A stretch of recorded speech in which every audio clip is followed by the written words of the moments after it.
Alright, guys. On to sheep.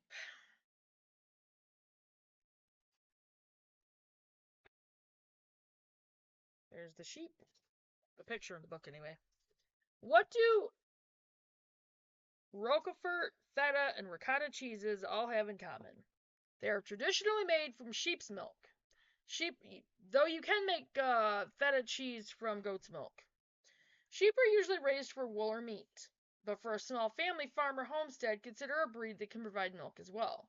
Sheep's milk is higher in milk solids, protein, and butter fat than either cow's or goat's milk. Although dairy sheep produce less milk than dairy goats, the higher protein content means it will yield more cheese than an equal volume of goat's or cow's milk. Here are some other reasons to keep sheep. Manure for compost, that's number one. Number two, lambs to trade or sell. Number three, lawn mowing. So get your sheep out and go. Number four, pets. Number five, pelts. I wouldn't do that though. Sheep vary in size but are not categorized that way. They are categorized according to purpose and the kind of wool they produce: meat, dairy, long wool, medium wool, fine wool, etc. Here I'll give you general information about sheep and then list examples of dairy and dual purpose breeds. As mammals, sheep produce milk for their young, but the dairy sheep breeds produce milk for about 8 months compared to non-dairy sheep, which will produce for 3 to 5 months. They can also be shorn for their wool, making them dual purpose. Alright. Height 24 to 42 inches or so, depending on the sex and breed. Weight from 75 to 125 pounds. For the smallest breeds, Shetland and Baby Doll South down to 150 to 300 pounds for the larger breeds. Daily milk production, 1.5 to 2.5 quarts less for non-dairy breeds. Acreage required, 5 per acre on good pasture. Lifespan, 10 to 15 years. Productive lifespan. The best practice for breeding young ewes is at around 18 months of age. Typically, ewes are retired at around 7 years old, but can produce longer if well cared for. Meat and wool breeds. Wamaldale, California Variegated Mutant, CVM, Black Welsh Mountain, Cotswold, Leicester, Long Wool, Navajo Chiro, and Southdown. Quit. Milk breeds.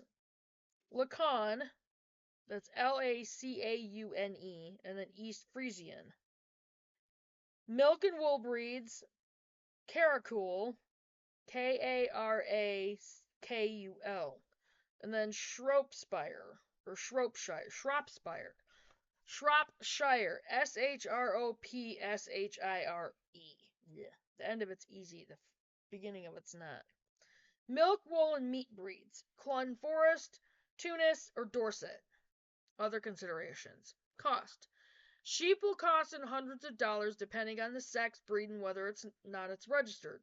Crossbreeds will be less expensive. Breeding. You have several options. 1. Keep your own ram. See Breeding and Pregnancy on page 92 for options. And I will read that, don't worry. 2. Purchase or trade for stud service with a breeder or neighbor. 3. Use artificial insemination, which will require the purchase of semen and a veterinarian's help. And any animal that we keep with our dairy goats, I'm just going to make sure I have a couple males. So they're not as hard to deal with as like a bull, which can be very dangerous. Social ability. Sheep are herd animals, so you will need more than one. Shearing. If your sheep grow a wool coat, they must be sheared at least once a year. Overgrown fleece becomes matted and can get caught in brambles, branches, and brush. Some breeds, such as Shetlands, naturally shed their winter coats. They can be removed by hand. These can be removed by hand, called ruing. And these aren't listed in here, but there are also hair sheep. Now, at some point in time, I will get into the book that we have on raising sheep, and I'm pretty sure those are listed in there. Doug and Stacy have hair sheep because they didn't want to have to deal with shearing the wool. I'm not sure what they use theirs for.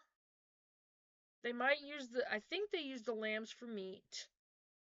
I think they use them for meat and possibly milk. I don't know. I would have to get back into their videos. I haven't watched their videos in a while, but all right. So that was it for sheep, and the next section is on pigs, which we will be doing feeder pigs. So be right back, you guys.